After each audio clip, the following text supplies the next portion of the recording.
All right. If you are somebody that has a child or maybe even a grandchild or niece or nephew that you are going to be supporting, whether it's financially, emotionally, with your time, etc., through navigating getting to college in terms of applications, scholarships, when do we start touring colleges, all of that, you are going to love this episode here today on the Work-Life Harmony podcast. My name is Megan Sumrell. I'm a time management expert for women, and I'm on a mission to bring work-life harmony into homes all over the world through all things time management, organization, and productivity. I have a daughter that is going to be entering into high school soon, and even I've been wondering, when do we start really having conversations about college? What does that look like? What are deadlines? How do we plan for this? How much time am I going to need? Well, anytime I start getting worried about something, I know that my listeners are going to potentially be wondering the same things. So I sought out an expert in the field, Mr. Brad Baldridge. I'm excited for you all to meet him here today.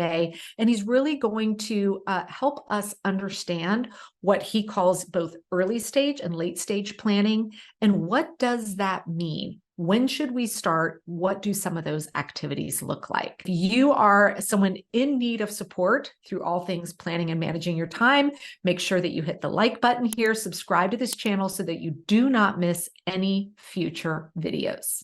Well, hello, everyone. Welcome back to Work-Life Harmony. I've got a new topic that we've never talked about here on the show today. I'm selfishly very interested in this as I have a student in 8th grade and we get closer to those college years. But today I've got Brad Baldridge here. I'm going to let him introduce himself in a minute. And he is an expert in all things college prep, both thinking about it from a financial perspective and getting prepared for that, but also from a time management. And that's where we're really going to be focusing our conversation today. So Brad, welcome to the show. I'd love for you to kind of tell everybody a little bit about yourself, and then we'll jump right in. Hey, yeah. So my name is Brad Baldridge. I am a financial advisor and I'm a college funding specialist. So I help families plan and prepare for college.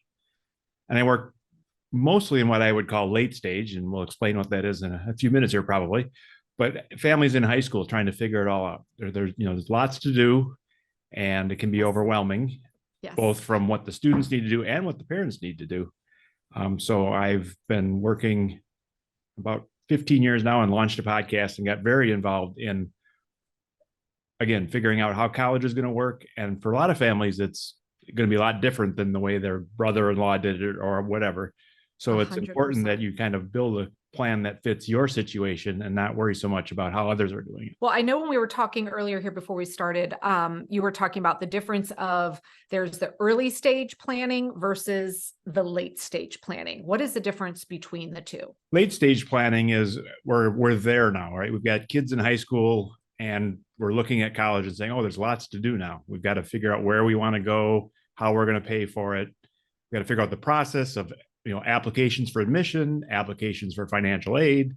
We've got to figure out if we're going to qualify for aid, where the money's going to come from, and how are we going to be fair if we have multiple kids. And we got to do all the legwork, like the visits and the research, and making sure that high school stuff is right. Making sure all the high school stuff is on track for our goals, et cetera, et cetera. So there's a lots to do. And I always tell families it's more of a process than, well, we're going to sit down today and we're going to, spend Sunday afternoon. We're going to hammer out our college plan. It's like, no, you're not. You're going to maybe come up with some next steps and some framework, but then you need to kind of revisit it often as you move through high school. The fact I have a daughter in 8th grade, I've seen some families that I know that have children like in 7th grade that are already doing college tours. So I'm like, oh my gosh, am I behind? What is your best advice on when this late stage from a figuring out college, when we really start getting into some serious activity with that? So I think it's important what we also realize that there's things that parents do and there's things that students do, and there's things that you do together. And some of the things that the student does or just you do with the student, well, the student needs to be mature enough for it to make sense. So for a lot of us, that might be sophomore, junior year in high school, and a few of us senior year in high school. Because if they're not ready to do it, pushing your kids to do things that they don't want to do has always been painful. And yes, to try and do the whole college process when they're resisting, it does not make sense. So if So you what are can, some of those activities that are the parent-child together? right. So yeah, so the parent child together would be things like visiting colleges, figuring out kind of overall budget, deciding what you're going to do around testing and scholarships. How much work are you going to put into it? Are you going to, how many times are you going to take the test? And then kind of piecing that all together so that it's a coherent plan. If the colleges you're visiting require tests, well, then you can't say, I want to be test optional. I mean, you can, but then you Right. got to Oh, change your interesting. list, right? You could get either got to Right. change your list or change your test plan. So it all has to fit together. If you're on a very academic, high powered track where you're taking calculus and all kinds of strong math because you want to get into engineering, that's appropriate. But if you're not doing that and you're saying, I want to go to MIT, well, guess what? You're probably not going to get there unless you change something. So you got to like make sure everything fits together. And that's, I think, where families need to start earlier than they realize. I would say even as early as freshman year. Okay. And I realize for a lot of families, especially with your oldest, you're getting acclimated to high school, which is a big change. And then I'm saying, well, you should be working on college. That's generally not all that realistic. Right. Especially from a student perspective. Right. But for parents, you need to start thinking about it because you might have to think about it for a year before you actually take action. Right. And even you just talking about the difference of, what courses they may be taking to map to what their, desires are for college. I could see why you probably want to be noodling on that freshman year to make sure that you're getting involved in the right courses or programs there. So as far as, starting to think about that for the parent together with the child, when we're starting to think about getting a short list for schools we might want to tour and all of that, when do you typically see families starting that? Generally, they do it later than I think they should. I recommend sophomore and junior year. Interesting. Okay. Early junior year. I think a lot of families put it off till, and again, as parents, the way we did it, right, was late junior year or even senior year. Yes. We went and looked at one or two colleges. We picked one and off we went. And we just didn't make a big deal out of it. Well, now that it's so much more expensive and we've kind of upped our game and we've figured out that, when you and I went to college, we'd run into somebody that says, well, yeah, I'm on my 6th year. I changed my major 3 times. They went to college to explore. Well, back then it wasn't so crazy expensive that maybe that was okay. Most families would say, no, we don't want a 6-year plan. If we can do it in 4, that would be much better. Again, mostly because of the price. Yeah. And I think even the colleges have changed some. I know when I went off to school, the expectation was, and I went to a liberal arts college, is that you were going in not knowing what you wanted to major in, and you were spending your freshman year and part of your sophomore year trying all the things out to then settle into what your major was. But nowadays, I think a lot of schools, that's not how that, if you were to wait till your junior year, you may not graduate in 4 years in order to meet the requirement. So I think there's been a shift in having a little bit clearer plan on what maybe you want to do as you head off to college as well, which terrifies me. So exactly. much. And what you mentioned is still out there. And that's that's one of the key points, right? If that's the path that you need to take, well, then you need to find a school that accommodates that sort of path. Because there are many schools now where they're really trying to get people out in 4, and they have some, very defined tracks and that type of thing. And they essentially, some of them will guarantee you'll graduate in 4 if you do these things, right? Don't change your major, take the right courses in the right order as we recommend, and don't drop a bunch of courses or fail out of courses. Then we'll graduate you in 4. And that's a selling point, so to speak. Well, that would be great for a kid that knows that that's what they want. For kids that don't know what they want, maybe you should look for a school that's a little more flexible and has some of that exploratory type of time built in. Yeah. Awesome. Now with the parent only tasks, thinking about freshman year, what are some of the things that we should be considering to start thinking about early on in high school before maybe we're ready to bring our kid into the fold on having these discussions? Right. So I think for parents is getting your head around what it really costs and how you might pay for it. And, again, mostly on the financial side, will you qualify for need-based aid? Will you qualify for merit-based aid? In the course I put together, one of our key first exercises is to figure out what a state school would cost for your family. Because a lot of times the local state school or the flagship state school, if you've got a strong academic kid, is kind of the one that is going to be the price to beat for a lot of families. So if you can go to your flagship school, and the average private school, or excuse me, average public school is about 27,000. Sometimes is that per year? That's per year. Okay. And that's total cost as tuition, room and board, books, fees, beer, and pizza. The whole cost for a typical student at a typical college. You add all that up, it's 27 on average. Most of the flagships are a little more than average. So let's say it's 30,000 in your state.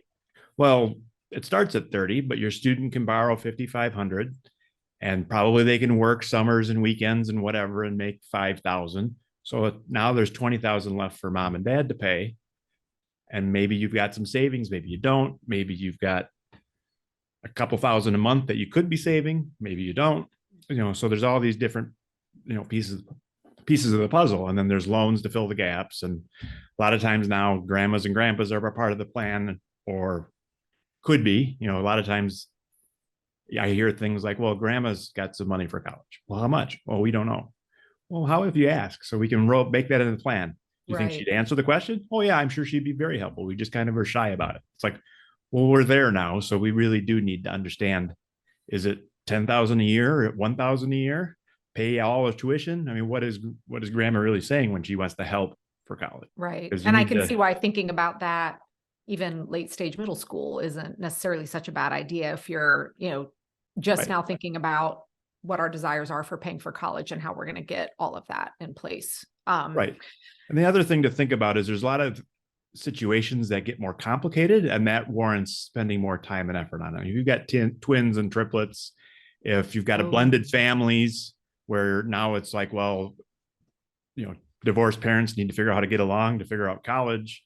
If you own a business, there's opportunities and additional work to do.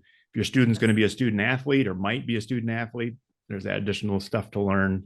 If you've got a far and wide kid that says, well, I'm thinking about Texas or maybe California or maybe Boston, let's go visit all those places. Oh, really? Well, that's some major as well. Yeah. expense and some major time commitment where, okay. And then a lot of these high-end students are saying, and I don't want to miss any high school, right? I can't miss AP this and AP that and all these important classes.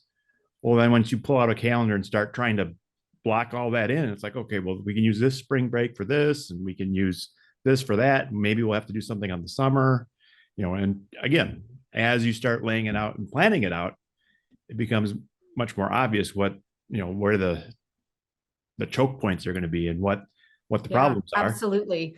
And it's funny, the timing when you brought that up of thinking that far out for things. For those of you listening that were part of the annual Planapalooza event in October, that's when we're setting our annual kind of big picture plans for the next year. I would say for those of you that are in this late stage, maybe it's a great time to go back and look at the plan that you built in Planapalooza to identify with some of those, times off with the spring breaks, the fall breaks, the whatever. Maybe you want to proactively be thinking about, well, how can we leverage that time to, start thinking about college, maybe trips, all of that. Cause I'm sure you also want to make sure maybe you're not going to visit the school when they're on fall break so that the kids are getting the feel for what it's like when the campus is actually, in motion and alive as well. I'm already thinking about how I'm going to be changing my planning starting next year as we think about this as well. Right. So here's a quick tip. Pull out the academic calendar of the high school and all those Fridays off and Mondays off. Go to your work calendar and book them off. Block those off too. Right. Because a lot of times people will say, well, I need to schedule this big meeting and it can be on any Friday. Exactly. And I accidentally picked the Friday that they have off. And I planned this 6 months ago. There's no way I can move it. Yep. Had I known, I just would have I would have picked any other Friday. It would have been fine. But now that I've messed it up, I can't fix it. And that's where I think having all those teacher work days or 4-day weekends, that's a great time to use. Exactly. And academic calendars for high schools generally are available.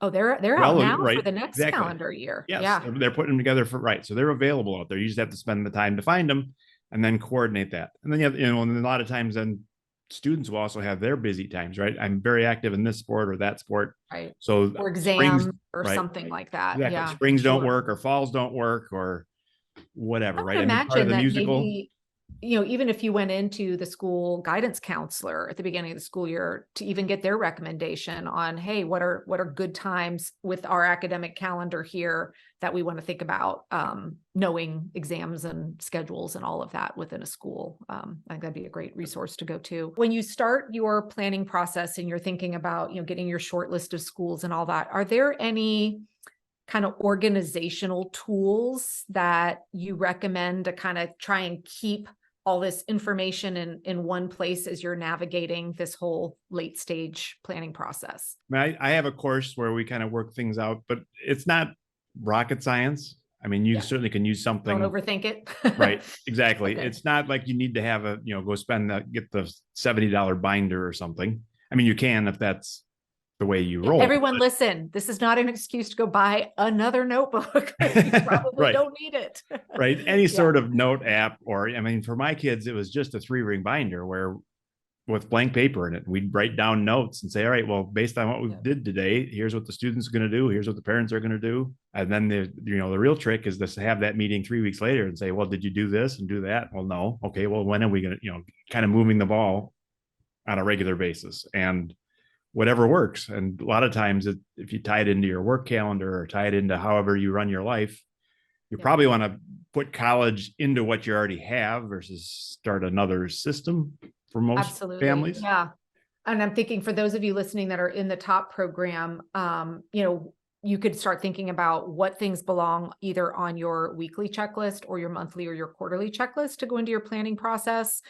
And one of the tools I talk about a lot that's free from, if you want to keep it digital, I could see creating a Trello board for college, managing the whole college planning process could be great. Because again, you could share it with your kids. Tasks could have dates and reminders, and it'd be a central hub for the whole family to work from. So I'm already starting to think about maybe I need to create a template for the Trello board as well. Now, if you had to give, and I know that I didn't tell you I was going to ask you this, so if you need more than one, that's fine. But thinking about families in that late stage planning, what would be your top 1 or 2 tips to help them prevent like last minute panic or overwhelm as they're navigating college planning? Right. And really boils down to starting early. Okay. And just doing it. I mean, there's a challenge, of course, where the student needs to be ready, as we've already mentioned, where you're not going to go on visits with a freshman, perhaps, or certainly an 8th grader or younger, and do anything meaningful. But if you just intentionally say, all right, well, we're going to have to visit some schools, and you can do what I would call preliminary visits. We're just going to go check out a campus, and it's a local campus. There's a lot of visits that you could do on a Saturday or Sunday to your local college. I've taken my daughter, and she's my 3rd now, but I've taken her to a couple of the local things. She's adamant that she's not going anywhere near home, right? I say, that's fine. You don't have to go to the college, but I'm not dragging you all over the country just to go to a basic learn about college visit where they talk about how it works and where they talk about this is what a nursing major does and this is what a physical therapy person does. You can learn that at any college, even if it's not one. Oh, that's really smart. You could leverage some of the information gathering, even if it's a school that maybe isn't on your list, but it's there and easy to start getting information on stuff that would spread across schools. That's exactly. And they have a great program, and it's on a Sunday, so we don't have to miss school or work. And again, it's a 20-minute drive or it's an hour drive. You spend 3 hours learning. That's about as much as a student can take often. And then you go home and talk about it a little bit, and then you're done. And then you do that a couple of times to where, again, for a lot of families, when you start getting into the mix of, well, do you want a big school or a small school? A student will stare at you and say, I don't know. I mean, what is a big school? What's the difference? What does that mean? I've never seen any of thing. I've never seen a college. Really. I mean, I've in sports, I went and played on one of their fields once, but I wasn't paying attention. And the difference to the of college. A small school in college is still way bigger than their high school. So they don't even understand that frame sometimes. Yes, exactly. Sometimes, but sometimes there's really small college. I mean, there's colleges at 1,000 where high schools are at 3,000. So again, it's just this process where it's a learning process for everybody.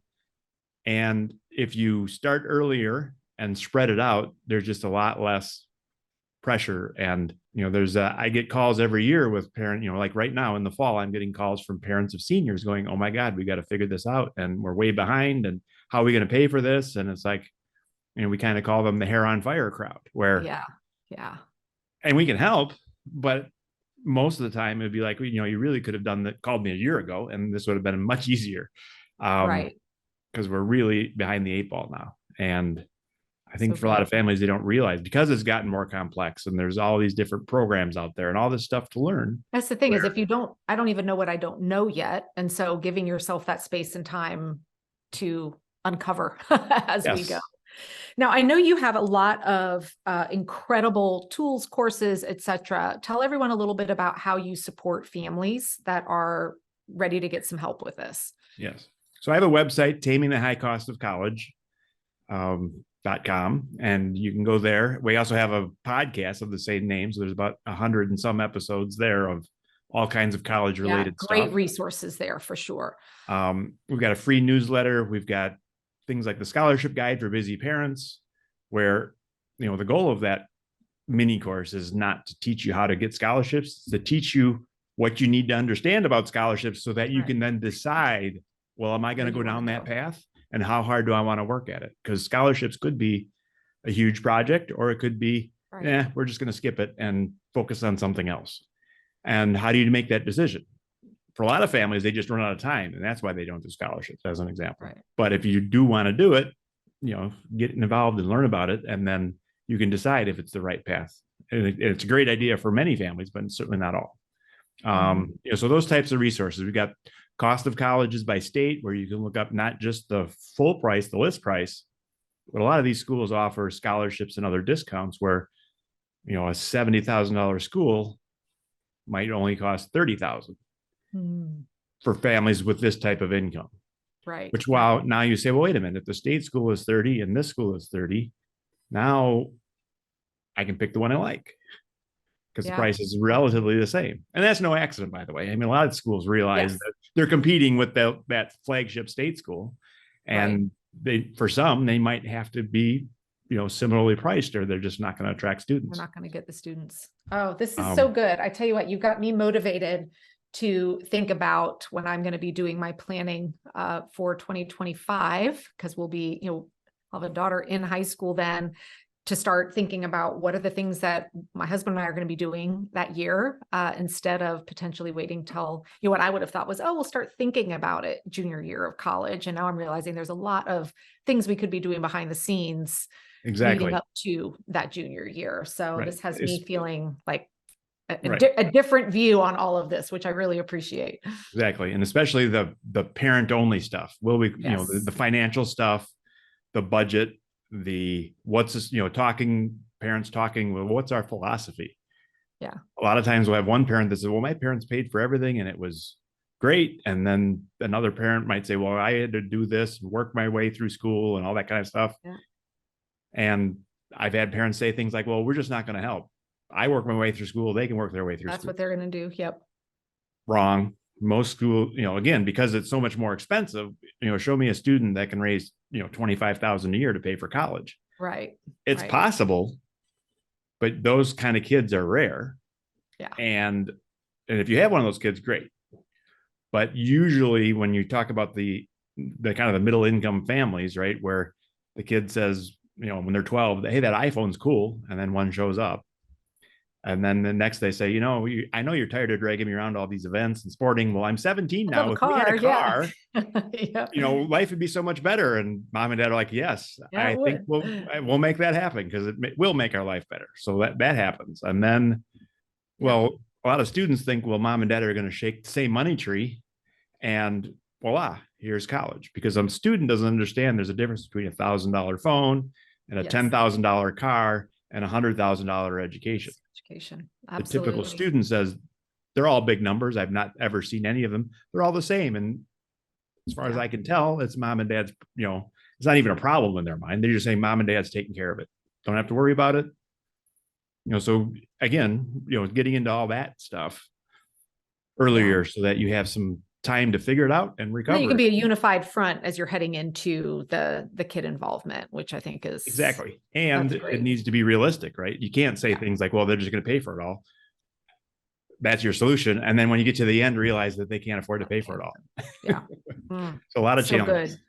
Now, I know we talked a lot here today, about more of the time management and that planning, but also I want all the listeners to know, Brad has a immense expertise in the financial side of that. That just wasn't part of our conversation today, but please know that is a incredible resource for you. I would definitely, we've got in the show notes the link to your website as well as the podcast. So definitely, if you guys are in that, you've got those teens, 8th grade, 9th grade, 10th grade. And if you've got a junior who haven't started thinking about it, I would say definitely pop over to the website and start thinking about what you want to add into your plans. So this has been immensely helpful for me. The timing was good, selfishly. So again, thank you so much for being here today. We really appreciate it. Thank you for having me.